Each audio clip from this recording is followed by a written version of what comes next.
Hello guys, જય શ્રી કૃષ્ણ. તમારો આજે મારા મિની બ્લોગમાં સ્વાગત છે. ચલો આજે તો હું દાળ બાટી બનાવું છું.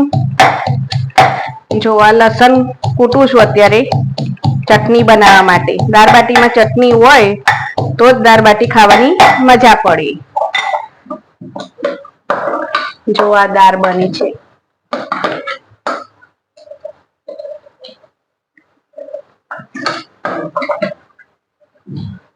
અડદની દાળ મસ્ત બાટી મૂકી છે. આ બાજુ અમે આવી રીતના બાટી કરીએ છીએ. આના ક્રસ કાપી પછી તરી દેવાની. કોણ કોણ આવી રીતના બાટી કરે છે કોમેન્ટ કરજો. આ લસણની ચટણી બનસ અત્યારે. આના બાફલા બાટી કહેવાય. કોઈ પાણીમાં ઉકાળીને કરે તો કોઈ આવી રીતના કરો. તમે કેવી રીતના કરો છો? હું આવી રીતના કરું છું. તમે ગાઈસ કેવી રીતના બાટી બનાવો છો કોમેન્ટ કરજો. ચાલુ કરતી હજી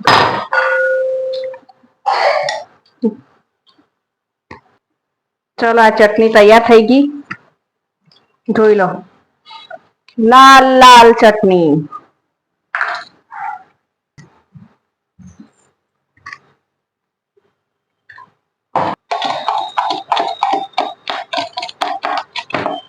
શનિવાર હોય ને એટલે અમારા ઘરમાં દાળ બાટી તો અવશ્ય બને.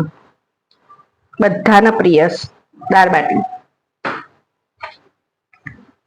ચલો બાટી થઈ ગઈ, જોઈ લઈએ.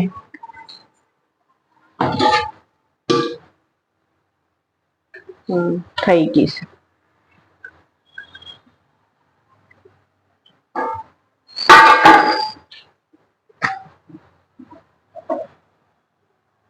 હંકાર તો એ વખત કટ કરી દેવાનો.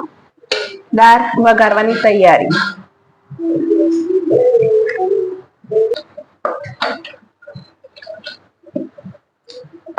કેવી મસ્ત રગડા જેવી દાળ થઈ છે. એટલે આ ડુંગળી ટામેટાની ગ્રેવી કરી છે. આ લસણ,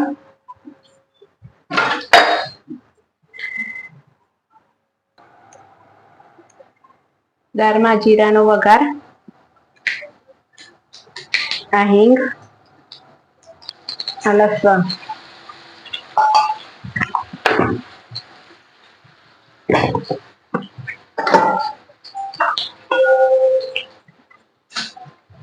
ડુંગળી અને ટામેટાની ગ્રેવી.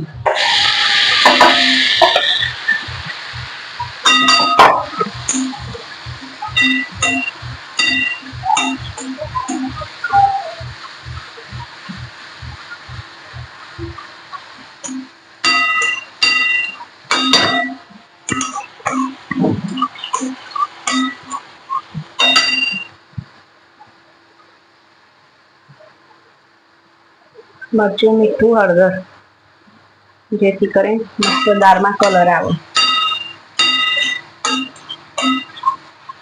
થોડી વાર પકાવવા દેવાનું. તેલ જ્યાં સુધી ફૂટે નહીં ત્યાં સુધી. ડુંગળીનો અને લસણનો કાચો સ્વાદ જતો રહે.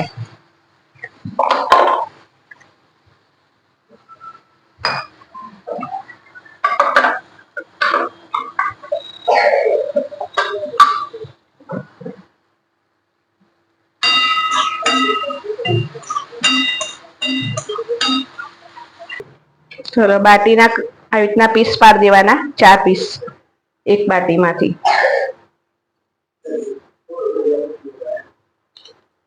બાકી મારા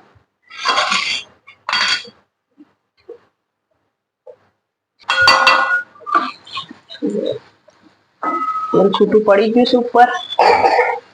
હવે અંદર દાળ રેડ દેવાની.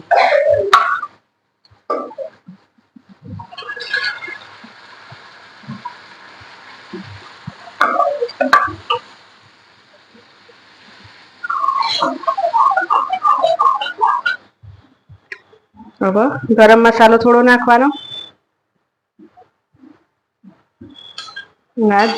ધાણા જીરું ક્રશ કરેલું,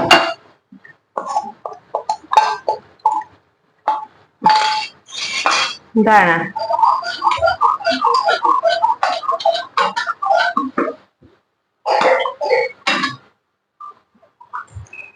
હવે બધું દાળમાં ઉમેરી દેવાનું.